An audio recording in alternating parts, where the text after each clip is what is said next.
All right. Good morning, everybody. Thanks for joining me. Go ahead and get your questions posted on there, and we'll start answering them.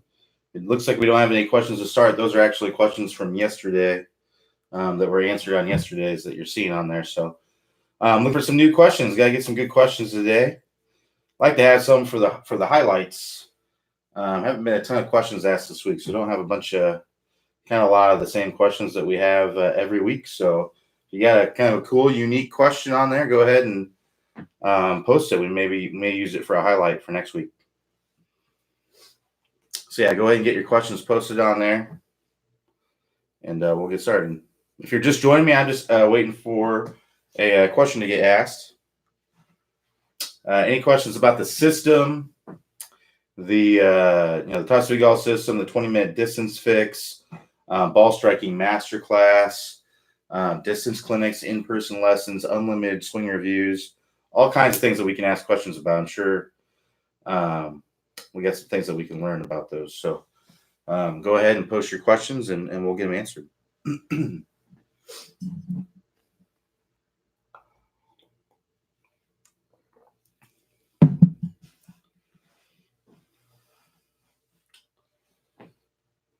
I wonder if everybody was up watching that game last night. The NFL and the Steelers and the Browns. That was crazy.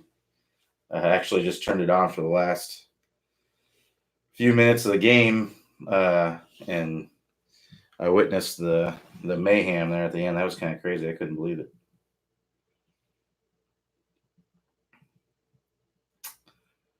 All right. So JT says, should every club, save the putter, have the same grip?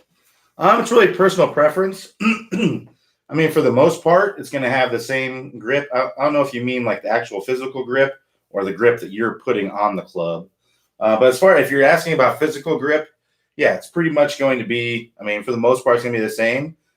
Some people, put an extra few reps or a few reps less on their, on their driver. They might do a little something different with their wedges. It's really just personal preference. It's whatever allows you to have the best results.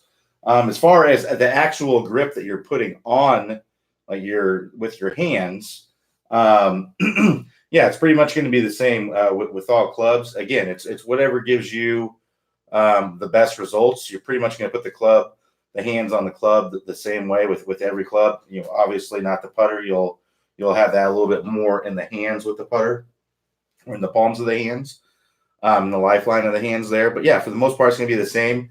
Now, naturally, with your driver, some people, and I'm one of these people, will have a little bit stronger of a grip.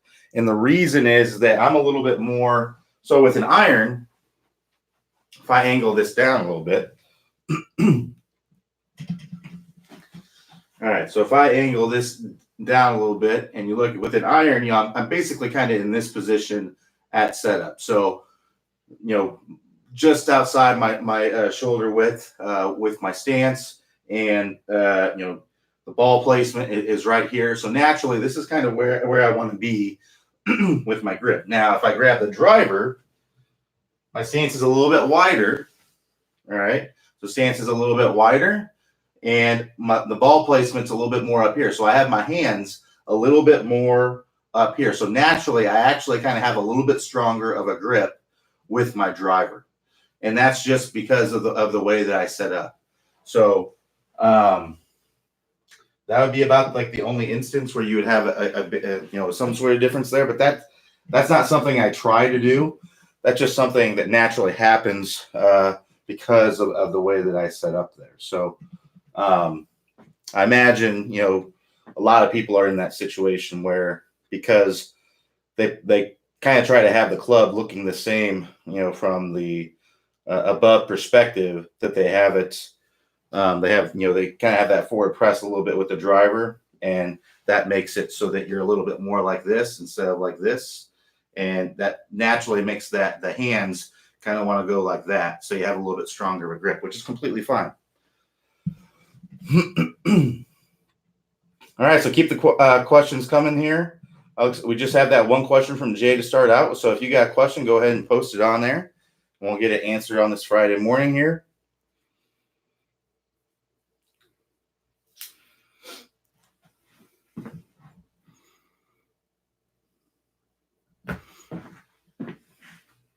It's like it's rainy out today.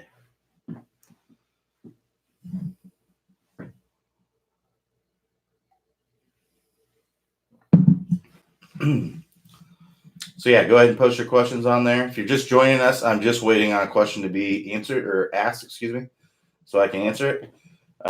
So it's like we got a question here. Let me zoom in on this so I can see it a little bit better. All right. So Robert B says, it appears to me that if I can put my lead arm at the top of the backswing in the same high position as Clay Ballard has, the move will automatically happen without conscious effort when my body uncoils, because it uncoils on a different plane, pulling the arm down and possibly bows the wrist too. No. So the answer to that is yes and no. So just because your body is in a position, your hands are in a position, it doesn't mean that you can't overcome something. It doesn't mean that you can't do something. So to you, that might be true. To you, it might feel like, this is completely natural for me. If I get my hands here and I start to uncoil here, it's completely natural for me to get this club to shallow out. But for some people, that's not a natural movement. For some people, they may get up to this position, and what feels natural to them is to go like that, is to come over the top. Or what feels natural to them is to maybe stand up and drop the club way under plane. So what feels naturally to you may not feel natural to somebody else. That's why you see so many different golf swings. That's why everybody's golf swing, if everybody felt the same thing, everything felt exactly the same for everybody, and nobody had to make a conscious effort or things like that to do certain things, that everyone's golf swing would just look the same. We would all swing the club the exact same. But that's not the way it works. We all have different feels. We all consciously do and naturally do different things. So as far as from a physics standpoint, the way that your body is moving, yes, the momentum, if you are turning your hips and you have your hands up high like this with the club like this club, if you're going to be kind of turning on this plane, right? So your body is kind of turning on this plane, but the club is on this plane, right? So in order for this club to want to line up with this plane, if you pull straight that way, that club is going to want to shallow out, right? So naturally, yes, as far as the physics and everything are concerned, but that doesn't mean that somebody's not going to go like that instead. They may fight physics a little bit in dynamics to be able to get that club to work the way that feels naturally to them. So yes and no. Basically the way you swing, what feels naturally to you, and then you look on video and see what's going on there. And then based on what's going on there, you may need to make a conscious effort to make a change. So for instance, if you are not shallowing out the club, let's say that you get up to this top position and you decide to just go like that instead and just kind of pull the club down and come down steep. Well, you're going to need to make a conscious effort to let the club shallow out in the downswing instead of pulling down on it. Or if you look at your swing on video and you're just kind of going like this in the backswing, you're not really turning your shoulders. If that's what feels natural to you, you're going to need to make a conscious effort to really get those shoulders to turn more so that you can get a bigger shoulder turn. So not everybody's going to be the same. Not everyone's feelings are going to be the same. Just like everyone has different pain tolerances, right? So some people, they'll go get a flu shot and it's the most excruciating thing. It's so painful. It hurts so bad. And then some people go and get a flu shot and they barely even feel it. Very high pain tolerance. They don't even feel anything. So it's just a matter of everyone's different. So this whole, I'm hearing a lot of instruction about, as long as I get the swing started with my lower body or with my hips, I'm going to shallow the club automatically. And that couldn't be further from the truth. For some people, yes.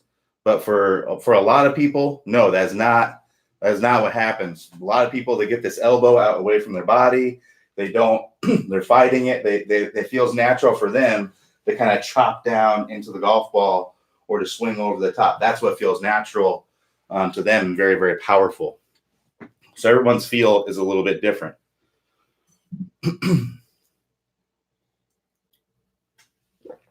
So go ahead and post your questions on there. I'll be happy to answer them.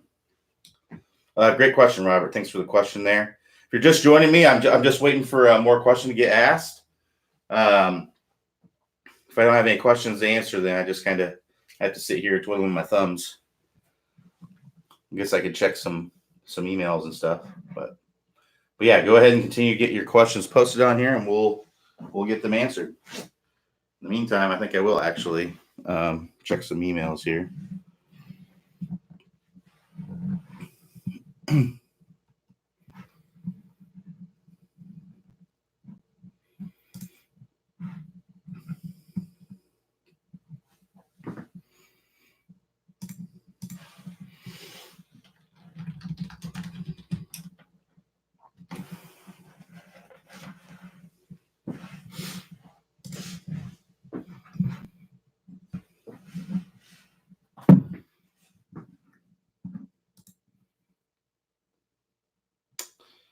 All right, if you're just joining us, I'm just waiting for a question to get asked. So go ahead and post your questions if you got it on there, and we'll get them answered.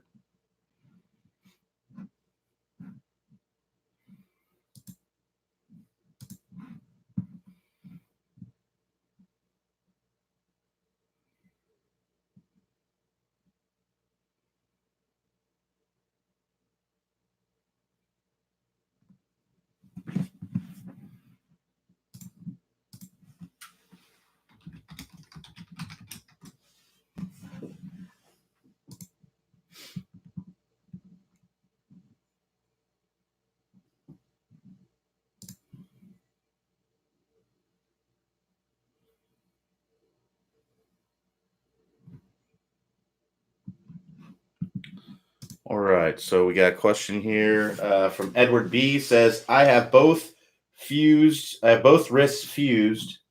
Oh, there we go. Edward B. asks, I have both wrists fused and have problems being consistent with lag. Any suggestions? All right, so one thing I'd like to mention here is that you can only do what you are capable of doing. So if you have some mobility issues in your wrists because of whatever kind of procedures you've had, I don't know really. I'm not too versed in the fusing of wrists and what exactly that does to your wrists. But here's what I want you to understand is where lag comes from. Lag basically, or the appearance of lag, comes from three places. So one is the thumbs up position. So with both hands, the thumbs up position. So we want to keep that wrist nice and flat and be in a thumbs up position there. And then with the trail wrist, we want that wrist to be bent back and in a thumbs up position. So that's what, if I do that only, if I just have the thumbs up position, and I'm doing that with both hands here. So I have the flat lead wrist, thumbs up as much as I can. So you can see there, I can only thumbs up my wrist maybe 20 degrees. And then with this wrist bent back, so you can see I'm bent back. So I'm like this. I've got this club straight up and down. I'm bent back. You can see I can only get about, I don't know, 10, 20 degrees there. So that's the first part of lag. Excuse me, my voice is scratchy today. I've been getting over a cold for the last couple of weeks here, but so you can see I can only produce maybe a 20-degree angle there if I keep that straight up and down and have both wrists kind of in that correct position. The next piece that gives this a bigger appearance of lag is the shallowing of the club. So that's shallowing. That's this right here. So now if I do that, now you can see that angle gets sharper. And then the next piece is what's called momentum. So as I go up to the top of the swing here, this club head has got momentum going in that direction. And then when I change directions with my hands, that can sharpen the angle as well. So as I'm going up, if I just do that here, if I just kind of show you, see how that kind of sharpens up the angle there? So those are basically the three pieces of lag that give you, or the three pieces that give you lag. So you have to look at what you're capable of. So as far as I know, basically from a wrist mobility standpoint, if that's the issue, let's say maybe you can only bring your wrist up, you can't even go thumbs up at all. You can only get it in a neutral position.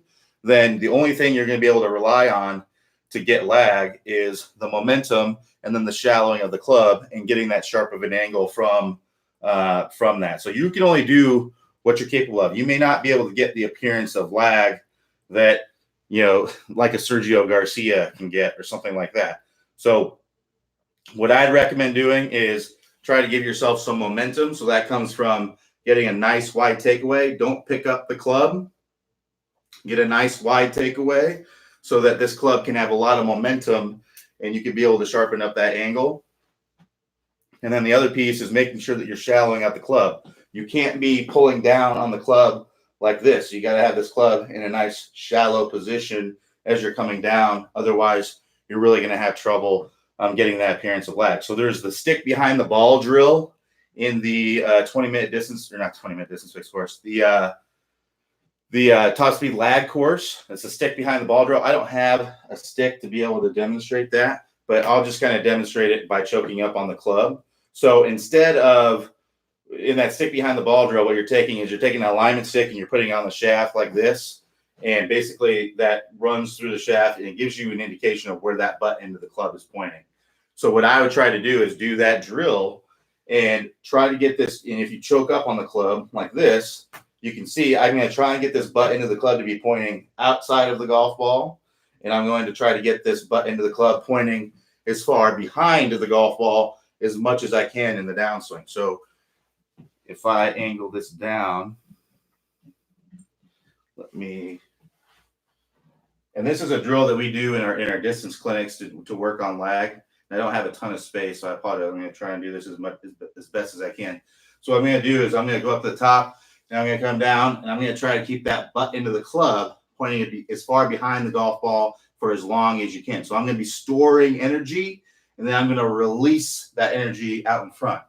So if I'm storing this energy, maybe you don't have the ability to, maybe you can only create like a 90-degree angle here. So maybe you can only go to about right here until you've got to release that energy. And that's fine. You can only do what you're capable of. So that's from that angle. And then from this angle, what I want to do is I want to be setting up to it, right? And then I want, as I'm coming down, I apologize, I don't have a ton of room. I want to get this butt end of the club pointing outside of the golf ball. We don't want it inside the golf ball like that, because that means I'm coming down steep. So get that butt end of the club working behind the golf ball, and that's going to allow me to swing this club from the inside and not come down steep. And that's what's going to give you the appearance of lag there. So that's why I'd recommend working on. Just do what you're physically capable of doing. Understand where those three pieces of lag come from, what gives you that appearance of lag. Because let's say if I had this club shallowed out and you had a camera angle that was like shooting down from perpendicular from my club, well, it would only look like that. But because I'm shallowed out in relationship to the camera, it looks like it's a much sharper angle than what it actually is. So again, I'd work through that top speed lag course. To get to that lag course, go to the top of the screen there, click the house icon.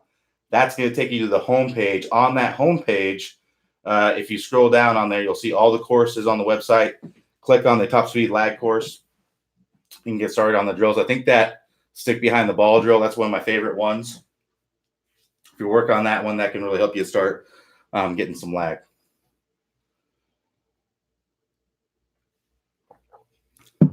And if you're looking for help, one-on-one intention to look at these things, we do offer unlimited swing review program. I don't have any spots available right now, but if you want to join my waiting list, you can get notified the next time that I have spots available. You'll be notified first, along with the other people who join the waiting list, and that way you can sign up. I only open up spots periodically, so get on that waiting list so you can get notified whenever I open up spots. All right, so Robert B says, Q, I have the death move, early release, but the results aren't that bad except for poor distance. Recently, I started concentrating on feeling and turning my lead arm, elbow with my forearm and hands kind of dead, and the results are better. Am I just delusional? No, as long as you're getting good results, I would say you're not delusional. I mean, whatever feeling that you're having, it's obviously allowing you to get into a better position. You just got to look at what's going on camera. Film your swing from face on and down the line, and keep those videos, and then you can compare whenever you try something different to see if it makes a big difference or not. And obviously, you'll look at your ball flight and see a difference too. One thing you mentioned is like the death move. I wouldn't necessarily call that a death move. You know, it is a little bit harder to get. You're going to lose a little bit of speed from it, and you're also going to add some loft to it. But you can still hit some great golf shots with an early release. I see a lot of players. I played college golf with an early release. I mean, you can play good golf with an early release. It's just harder to. If you have a later release, you can get some more forward shaft lane compression. But I wouldn't necessarily say that you are absolutely doomed because you have an early release. I would say I would be more concerned if you're moving your spine, if you were at a reverse spine angle, I would say that's more of a death move because it's nearly impossible to hit good golf shots if you have that kind of move. If you're not getting a big shoulder turn, if you're really short, you basically just turn your shoulders like that. If you're doing that, I would call that more of a death move because you are really robbing yourself of speed. So I wouldn't be so hard on yourself. I wouldn't necessarily call that a death move, but you could, get some benefits from getting that club to release more out in front and getting some forward shaft length. But I wouldn't say that you're delusional at all. I would just look on camera. I mean, clearly you could probably see a difference there, before and after. See where you're releasing the club in relationship. Filming your swing is huge. You got to be able to do that. I get people who ask me all the time, what are the best training aids? And a lot of people don't even realize they have one of the best training aids out there already in their pocket. It's your phone. You can film your swing. That's going to be one of the best training aids out there. The best training aids are the ones that give you perform an action, and they give you information feedback after you perform the action. Then you learn from that and make an adjustment on your own. That's how you learn. That's how you create the neural pathways to learning things and getting better. There's no sense in spending $100+ on some of these training aids when they don't really help you. Everyone's out there is kind of looking for the answer, looking for something easy. There's nothing that's necessarily easy. Everything, you have to learn it. There's no magic that makes you learn something without actually putting in the time and the work and the effort. It can be taxing. So you have to actually learn it for it to be ingrained and for it to become second nature. So what I recommend doing is constantly filming your swing. Look at your swing on video. That's how you really get better, and then make adjustments based on that. You have to do that. You have to make that happen. And when you have to make it happen, that's where the real learning and improvement comes from. It's not from, certain, I'm not going to name any training aids, but I think you guys seen a lot of the ones that I'm talking about that put you in these particular positions and awkward and, all these kinds of things. I haven't used a lot of them, but some of them they're just not going to help you very much. They can help you in a sense that they can help you understand the position that you need to be in. But once you understand it, ditch it and actually start doing it on your own. That's how you really learn it, and look on video and see if you are actually getting in that position. So look on video and see, hopefully you got some video from before, and then do some video afterwards. See where you're releasing the club. Pause at that impact. See if you have more forward shaft length. See if it's allowing you to shallow out the club more. See if you're going from this to that in the downswing, and see if that's what's helping you. And then you can easily see what's going on there. If you would like me to take a look at it and see what's going on and make sure that you're on the right track. Again, I do offer online lessons. I don't have spots available right now, but if you want to sign up for my waiting list, you can be notified as soon as spots become available, and you can go check it out.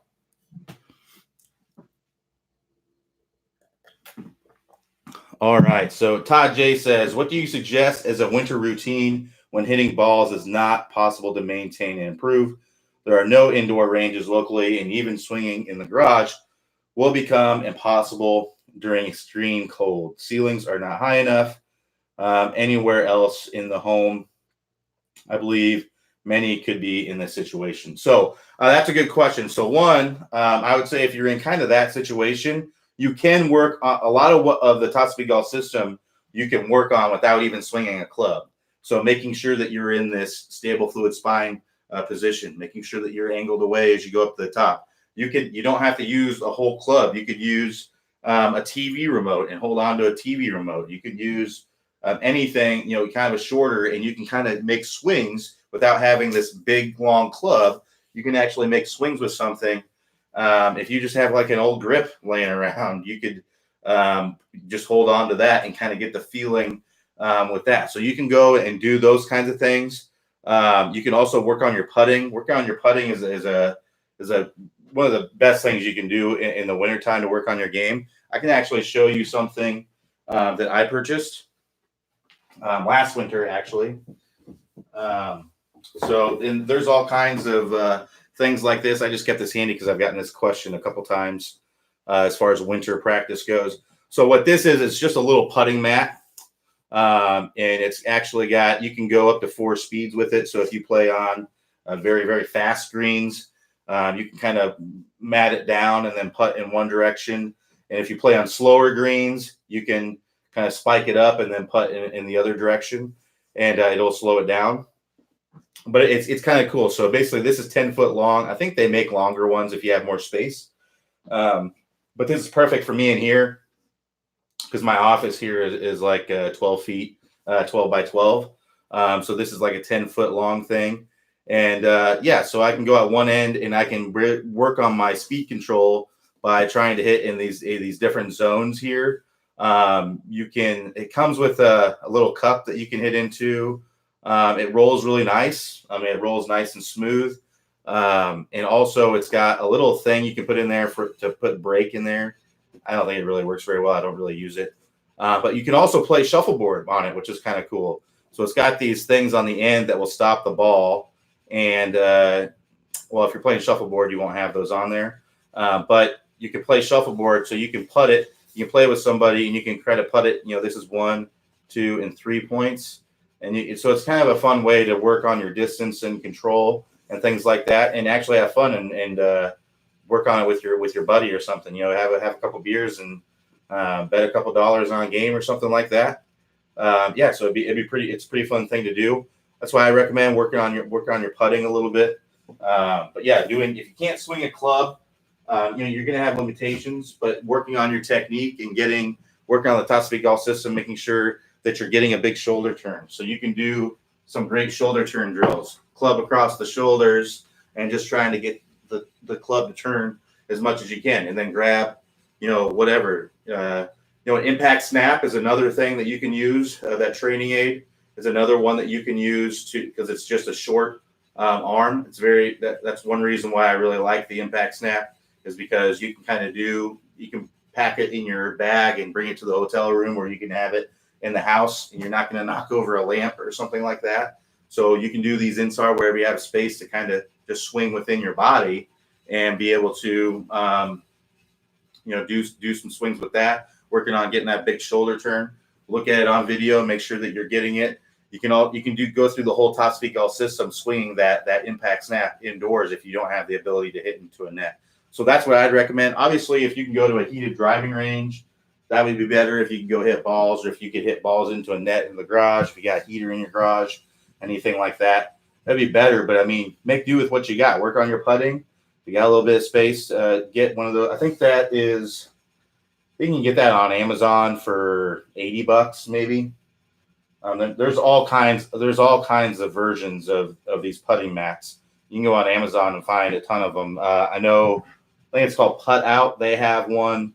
There's all kinds of them. You can spend anywhere from $50 probably, or $20 probably, to $200 or even more than that. It just depends on what you're looking for. Like I said, I think that was maybe $80. I think it's great. I think it works really good. It's high quality. It's fun. It's got the little shuffleboard game on there. It comes with a little packet that gives you some drills you can kind of work on. So yeah, check it out. That's a good way to kind of hone in your putting skills for sure.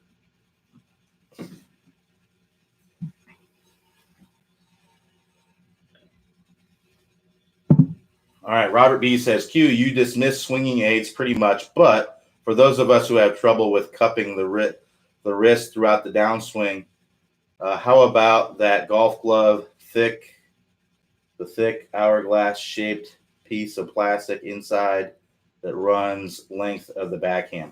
So I'm not familiar with that training aid. I will tell you, I don't dismiss swinging aids. I dismiss some of them. Some of them are going to be more effective than others. So basically, there's three types of training aids. There's the training aids that give you feet that force you to be in positions, and these are the least effective ones. So one, for instance, is, and I don't know a ton about this training aid. I haven't seen it. I've actually gotten a lot of questions recently about this training aid, and it's the PlaneMate one. And basically, what I've seen is I've never used it, but from what I can see, based on what I've seen online, is it's got a belt that's got a bungee cord to it, and then that bungee cord attaches to the club. So you're wearing a belt, and then it's got this little bungee cord attached to it, and that attaches to the club, and that keeps you from basically coming over the top like this. It keeps you swinging on plane. So that is forcing me to be right here. I'm not learning how to do this. It's forcing me to do this. Once I take off that belt and take off the bungee cord, you're just going to go right back to doing this. You didn't learn anything by that thing forcing you to be in there. So that's not a training aid that I would recommend. That's the first type that's not very effective. The second type, which can be effective but isn't as effective as some others, the second type is the type that gives you information during. So you're still performing the action, but it's giving you information during what's going on. So that would be like an impact snap would fall in that category. You're swinging the club, and during the action, you're hearing that snap of where the release is. You're swinging that club, and during the action, you're getting that ball is coming in and hitting your arm and telling you if you're in the right place or not. It's giving you information during. You're still having to perform the action, but it's giving you information during. That's still effective, but it's not going to be. I think these training aids are good in a sense that they help you understand the positions that you need to be in. So you can use that impact snap, be like, okay, this is the position I need to be in right here, and that's where I need to be releasing the club. So you can do a lot of reps with that, but eventually you need to throw that impact snap to the ground and be able to do it with a club on your own. Obviously, right? That's the whole point, is to be able to do it with a club on your own. So that's the second kind. And another reason why I like the impact snap is like what I said before, is if you're indoors, you're on the road, you're in a hotel room, and you want to practice your golf and you don't have access to a range or something like that, that impact snap is a great training aid to be able to work on not only forward shaft lean and lag and things like that, but also just swinging in general, working on any kind of technique, your power turn, swinging that impact snap, because it's got some weight to it. It feels like a club, but it's only 16 inches long or something like that, probably not even that, and you can swing it very naturally. So that would be an example of that kind of training aid. The best kind of training aids, the absolute best kind of training aids, are training aids that give you information after the fact. So that would be like a video camera, right? So you perform an action, you're filming it, you look at it on video, and then you realize, okay, well, I didn't quite have this right. I need to, or maybe you're looking at and you're trying to work on shallowing out the club, and you look that you're kind of coming down like that, but it felt like you were doing this. Maybe you need to feel more like you're doing that to come down. You need to adjust your feeling to get the desired result that you want. You're learning how to do that basically unassisted. And that's what's really going to build the neural pathways. You're going to have much more retention from doing that kind of training. You're going to learn more. The brain is going to absorb more of what you're doing there if you do it in that way. Other examples would be like a swing speed radar, right? So maybe you're working on getting more speed, and you swing the club a certain way. Maybe you're working on lag, and you're trying to work on kind of a feeling. Maybe you feel like you stay thumbs up a lot longer in the swing, and you look and it didn't do anything for you. Your speed actually went down. and then you worked on, well, I'm just going to try and get wider and try to create more momentum at the top of the swing, and then you saw the speed went up. Like, okay, well, we're on to something here. But you had to learn how to make that happen. So maybe you're working on a bigger shoulder turn. Obviously, there's a point to where you're like this, and it's not going to be effective, right? So you have to find that happy medium, that a Swing Speed Radar or a Swing Caddy 2, or if you can get on any kind of launch monitor, high-end launch monitor that's going to give you information after the fact. Those are all going to be great training aids for you. So anything like that's going to be really, really good. Something like a flat ball, if you've ever seen those, they're basically like little. They look like little rubber coasters of the same size of a golf ball, but they're about 1/4 inch thick. Those are really great for working on your ground contact. Hitting those into a net is very effective if you have the ability to hit into a net in the wintertime and things like that. Those are all fantastic training aids. So the training aid that you're saying, which it sounds like it's going to give you information, it's not forcing you to be in a position, but it sounds like you're working on the cupping of the lead wrist. I'm not familiar with the training aid that you're speaking of, but it sounds like it's giving you some sort of feedback if you cup your wrist or something like that as you're going up to the top. So that would be a training aid that's not forcing you to be in a position. It's not, from what I understand, it's just telling you, okay, you're cupping your wrist, and then you have to make the change. So that would fall into that middle category. It's effective, but it would actually be better. What would be most effective is if you just filmed your swing from down the line, and you just looked at your swing and looked to see if you're cupping your wrist. And then once you see that, maybe you feel like you're like this, but you're like this actually. Maybe you need to feel like you're like this at the top of the swing to get it to be flatter. So that's what it comes out. That would actually be better because you're going to learn it a little bit more. But that training aid may be effective to kind of give you some feedback and help you understand what you need to be doing. So that's exactly these things. They're training aids. They're not absolutely required. They're aids. So anything, I'm fully on board with getting feedback. Feedback is really, really important. But a lot of feedback can be found by saving your money and just using video. If you're going to spend money on a training aid, a Swing Caddy 2, or especially if you're working on speed, which I think everyone should be working on speed to a certain extent. Those are all things that are really, really important. So yeah, I don't dismiss all training aids, but a lot of the ones out there, unfortunately, they are kind of garbage because they just force you to be in positions instead of they're just not the right kind of feedback, if that makes sense. They've done lots of studies on this stuff.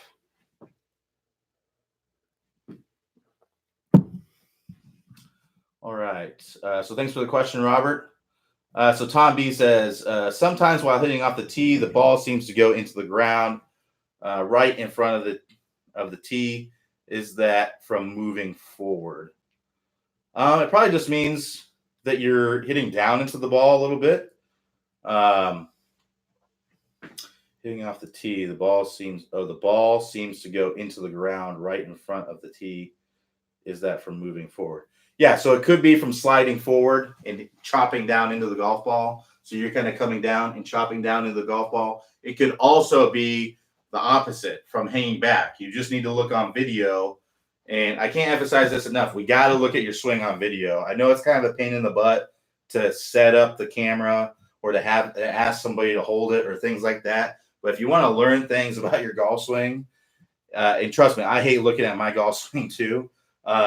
But it's really the most effective way to see what's going on. It's not going to lie to you. It's going to tell you exactly what's going on. So if you look on video and you see that your compression line, remember our compression line is the line that goes up from our ankle to our hip to our shoulder. If you see that that's kind of leaning toward the target and you're kind of chopping down into the ball, that could be the issue of what's going on there, is that you're hitting so much down into the golf ball that you're just chopping that ball into the ground. You're topping it and putting it into the ground. But it could also be kind of the opposite, where you are hanging back. Where is my ball? There we go. where you may be hanging back your compression line. You're not getting a good weight shift. You're hanging back too much. And what happens is this club will come down. It will actually bottom out and then be on its way up again. And then when it's on its way up again, it hits the top of the golf ball, and then the golf ball goes into the ground. So that could be what's going on as well. So you just have to look at your swing on camera. What I'd recommend doing, if you are hanging back in the swing, you see that you're not getting a good weight shift and you're hanging back in the swing, go work on our stop chunking and topping course. Excuse me. That course is all about getting loaded up properly and getting a proper weight shift to your lead side so that this club, as it swings down in an arc, is reaching its low point at the right time and not before the golf ball. We want that to be happening when we're hitting shots off the turf, where we're hitting irons. We want that to be happening after the golf ball. Now, with a driver, we do want to hit up on the golf ball, but you could be hanging back too much, and then the club's just on its way up too much as it's coming into the ball. I'm not sure if you're talking about irons or driver with your question, but either way, if you are, this club's bottoming out well before the golf ball, and then it's going up and hitting the top of the ball, it's going to go into the ground. I would imagine that's probably more common. I would say that that's more common than the chopping down into the golf ball. But take a look at your swing on camera. If you clearly see that you're kind of hanging back and that club is swinging on an arc and going up into the golf ball, go to that stop chunking and topping course and start working through the drills. The stop chunking and topping course, it's easy to get to it. All you got to do is click on the house icon, and that's going to take you to the home page. That's at the top of the page there. You'll see the little house icon. Scroll down on the home page, and you'll see all the courses there. Click on that stop chunking and topping course and start working through the drills. If it's an area where you are sliding forward and really chopping down into the golf ball, you're going to want to work on your compression line, and you're going to want to go to the compression line course and start working on getting that to where you're slightly angled away from the target as you're coming in and not sliding so much. So there's a great drill in there where you put an alignment stick in the ground right outside your hip, and you put it in there kind of vertically. And if you slide your hip and kind of chop down, you'll hit that stick. So that's giving you some feedback while you're performing the action, right? So it's just going to give you some feedback while you're performing, so that way you can get an idea of what's going on. And then eventually you want to take that away and do it without the stick and look on video and make sure that you're not doing that. So that's the compression line course. Same thing. Go to the top of the page, click the house icon. That's going to take you to the home page. Scroll down on the home page. Work on that compression line if you are sliding forward.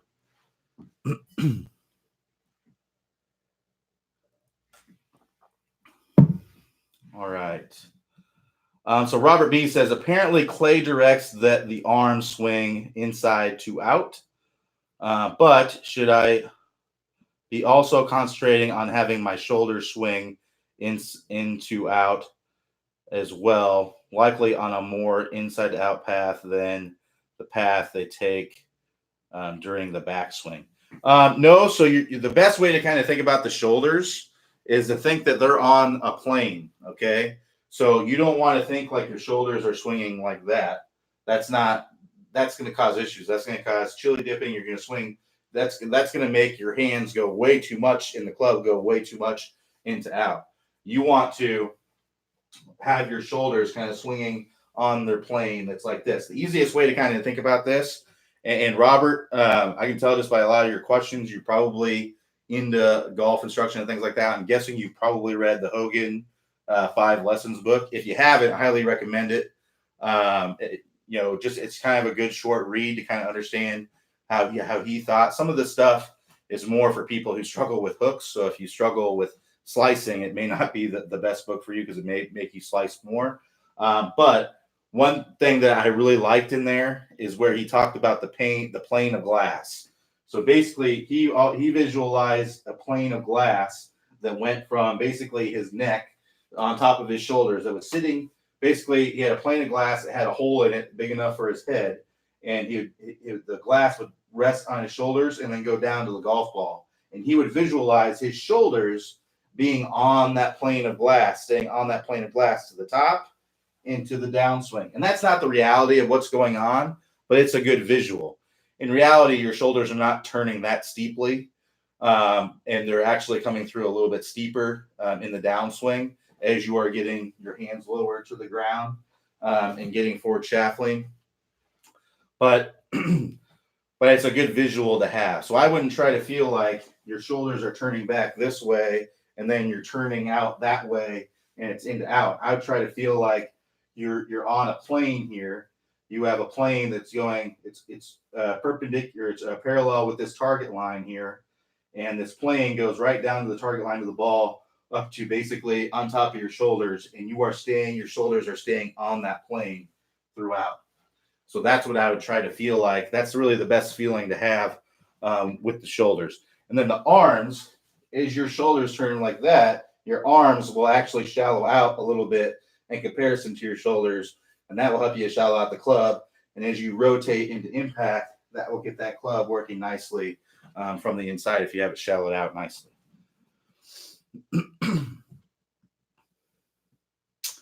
All right, so good. We got some questions coming in.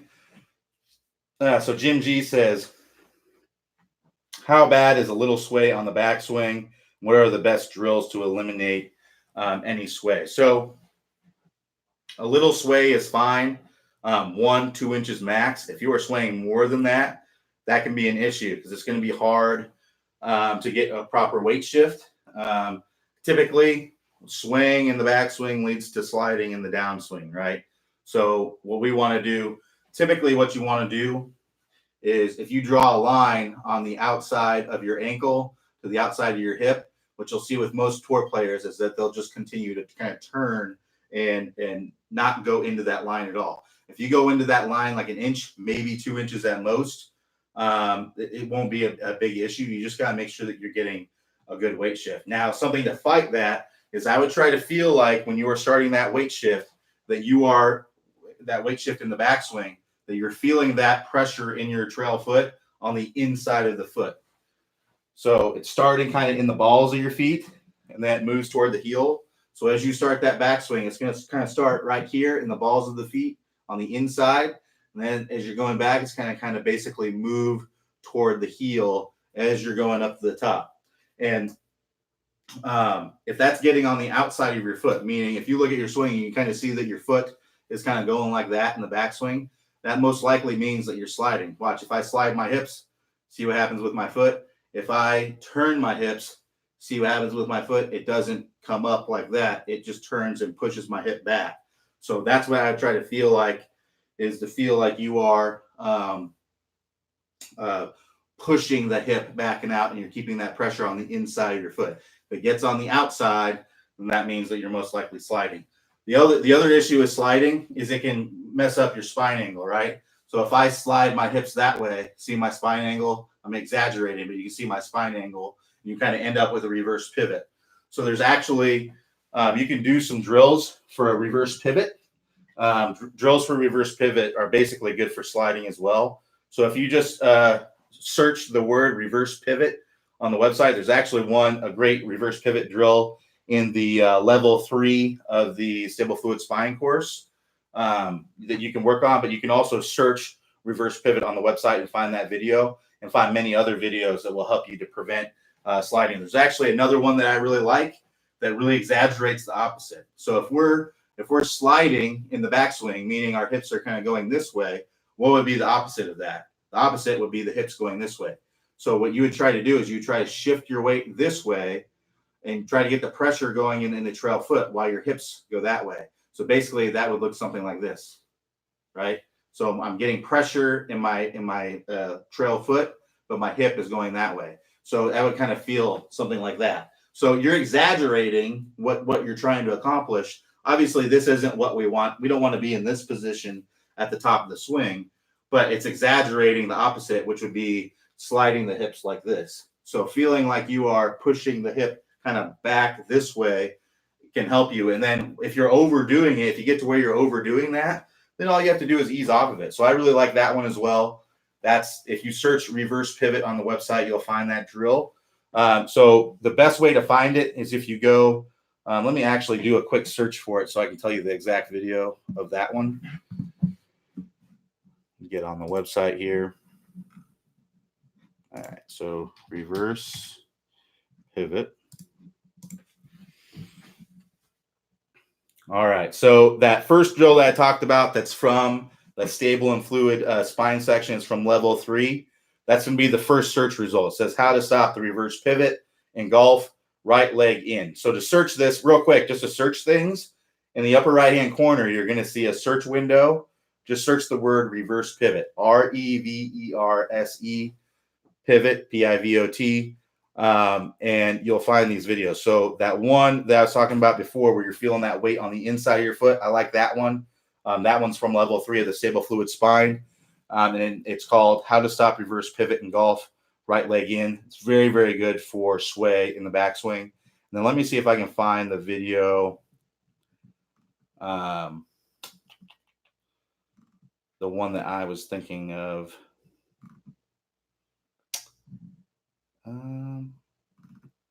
So the other one that I was thinking of, I'm not sure. It might be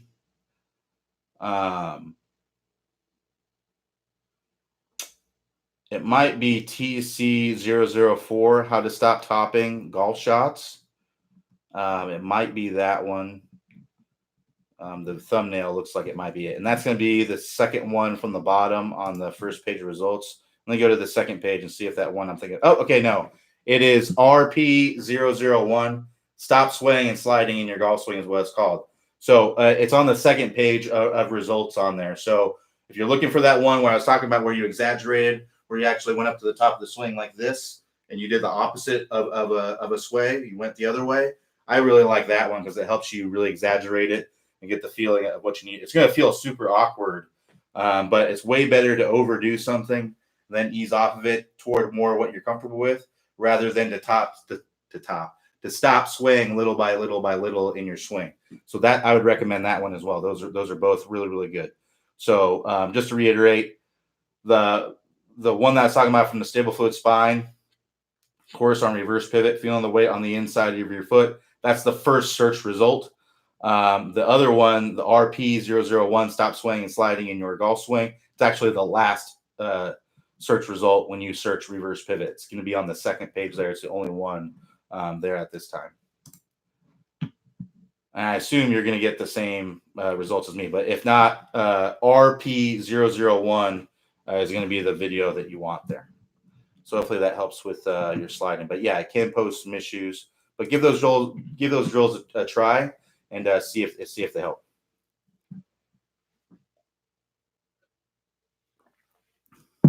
All right. So Robert M says the TSG system has a specific sequence. However, several sessions refer to concepts that have not been introduced yet. Do you really suggest going lesson by lesson or taking a more holistic approach and working on several concepts simultaneously?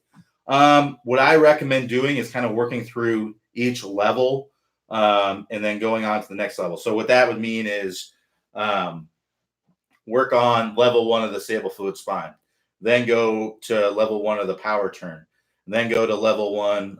Just work through each level like that. So that way you're kind of working on them, kind of mixing them all together, like what you're talking about. But I recommend working on one at a time, not a bunch at a time. Work on level 1, be focused on that. Because if you are thinking about, you're going to get analysis by paralysis, right? If you are thinking about, oh, I've got to do this and this and this and this, stay focused on that piece. And then once you get focused on that piece and you do it well and you ingrain it, then once it's ingrained, then you don't have to think about it. You're automatically doing it when you go on to the next piece. And you don't have to keep thinking about it over and over and over. So you're building a swing, essentially. Now, that doesn't mean that you can't play good golf. It doesn't mean, maybe you're in the stable fluid spine and you're not turning your shoulders very much. That doesn't mean you can't play good golf. Just go out there and play golf with the swing that you're confident in. And then once you get to the power turn course, then you'll improve with that. And then you'll go to the lag course and you'll improve with that. So I wouldn't recommend putting so many eggs in, or putting your eggs in many different baskets. Put your egg in one basket at one time and then go on to the next one. But you can stay in the power turn as well. Let's say that you want to go through all levels of the power turn and really buy into it into that course. You could do that as well. That's completely fine, as long as you are making progress towards something. You're on the right track. So That's what I'd really recommend doing. But the way that the course is set up to go through level 1 of each piece of the system, and then level 2 of each piece of the system, then level 3. But that's just kind of a blanket statement that I think most people that's going to work really well for. But for some people, you may, if you sign up for unlimited swing reviews, and I looked at your swing, I said, hey, this is what you need to work on right now, because this is where you're having the most trouble, and this is where you're going to get the most results right now. Maybe you look at your swing and your stable fluid spine, it looks all right. It's not perfect, but it looks pretty good. You get a pretty good shoulder turn, but you're doing this to start the swing. You are casting the club big time. That it may not be the best for you to go to level 1 of the stable fluid spine, and then level 1 of the power turn, and then get the lag. It may be best for you to get in that lag right away and start fixing those things. So if you feel up to it and you feel like you have a pretty good sense of the golf swing and understanding this kind of stuff, I actually recommend going through the whole Top Speed Golf system and just watching the videos, at least the level 1, watching the level 1 videos and getting an understanding of what all of them are, and then look at your swing and see and measure yourself. Basically do that level 1 test on your swing that you look on video and see what that looks like. And be like, well, okay, well, my spine looks good. I can skip that. Or, you look at your power turn, like, well, my power turn, it's not perfect, but I think I could do a little bit better, but it's in pretty good shape. I'm getting at least 90 degrees. All right, now let's look at my lag. And then you look at your lag and you're doing this action. Well, that ding, ding, ding, that's what you need to work on, right? That's what you need to go to. So that's kind of how I recommend doing it. If you're wanting to do it on your own. But as always, we do offer unlimited swing reviews. You can come to us and say, hey, I need to know what I need to work on. And it may not even be something that's in the Top Speed Golf system. It may be you are slicing the ball like crazy and you need to work on getting rid of that slice. Or maybe it's speed. Everything's pretty good. You just don't hit the ball very far, and you just need to work on speed. We will work on with you to get speed, and so on and so forth. So if you're interested, at the top of the screen there, you can see it says learn more, to learn more about unlimited swing reviews. You can also, when you get to the page there, I don't have spots available right now. I only open up spots periodically because I have a limited number of students that I can work with. But if you want to get notified whenever I open up spots, or when Robin opened up spots, it's the same deal with him. We're both busy guys. We would love to work with hundreds of students, but we just don't have the time. There's not enough time in the day to do that, unfortunately. So, we work with a limited number of people. And if you want to be a part of that group, then make sure that you sign up for the waiting list. Because when you're on the waiting list, when we open up spots, that's who we send the email to first. We send the email to the waiting list. We give them a day or two ahead of time to sign up for the swing reviews. And then we notify everyone else if there are still spots available. So if you don't get on the waiting list, it's possible we may open up spots and you may have no idea that we did because the waiting list took all the spots. So be sure to join that waiting list if you get a chance to. All right, so we got a bunch of questions here toward the end. We were backloaded today, so I'll stay on here and answer as many as I can. I may go through them kind of quick, so bear with me.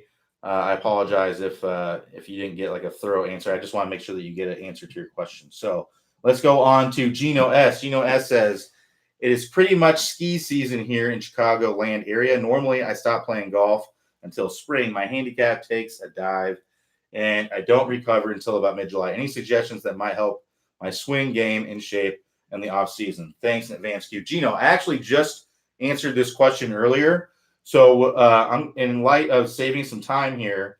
I would recommend going and watching the office hour archived later. I'm going to get it archived right after we get done here. But just in short, work on your putting. Buy a putting mat and get do some swing. Do the Top Speed Golf system by using an impact snap, like a shorter club, or you can use a TV remote, anything like that. But you can work on the Top Speed Golf system indoors without hitting balls.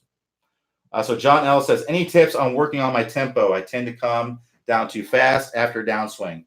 The best tip I would say for working on tempo is to not work on it directly.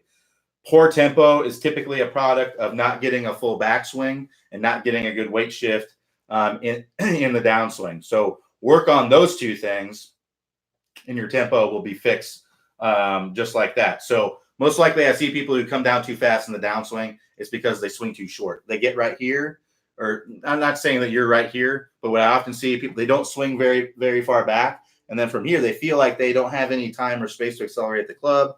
So they really rush that downswing to try and get as much speed as possible. So what I'd recommend is work on getting a bigger shoulder turn. And you can work on that from the power turn section. The power turn section can be found by clicking on the house icon.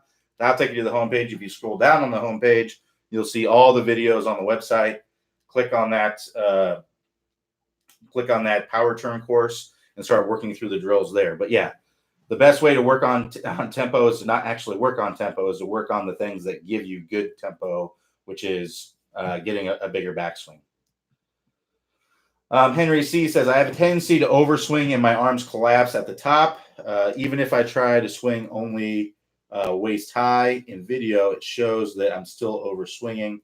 It helps a bit if I restrict my hip turn and make sure my left knee doesn't turn out too much. Any suggestions on fixing overswing? So what sounds like you're doing is you're trying to restrict your swing, which I wouldn't necessarily recommend doing. I wouldn't try to restrict your hips because that's just going to take away your power. I wouldn't try to restrict your knee movement because, again, that's going to restrict your range of motion, which is not going to allow you to have power. I don't have any issue with the arms breaking down at the top. The only time I'd have an issue with that is if you're kind of like in this position, because in this position here, people tend to want to go like that. They want to cast the club. So I maybe try to feel like you're trying to keep your arms as far away from your body as you can as you're going up to the top, and that will be a better feeling for you than trying to restrict anything else, because restricting your hips and restricting your leg movement, that's going to take away from your range of motion. And in fact, that may actually make you want to do this even more because you're trying to get the club back here. And if you restrict your hips, I'm going to tend to want to do that even more.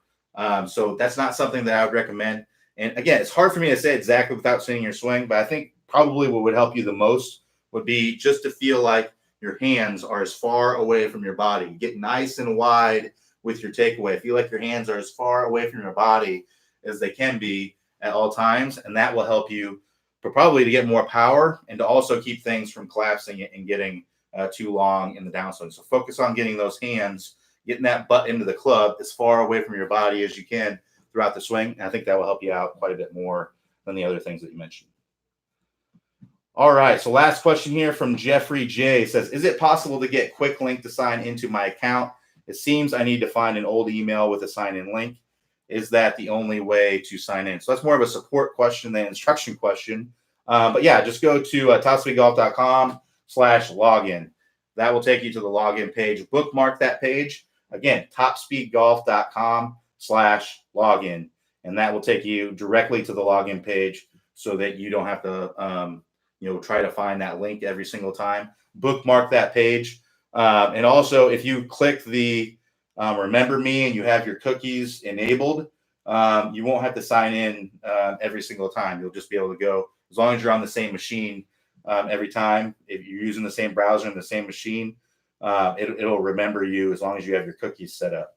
I know some browsers it doesn't work if you're kind of using the not like an uncommon browser, but I believe on Chrome, that's the one that we recommend is Google Chrome to work the most. But yeah, that's what I'd recommend.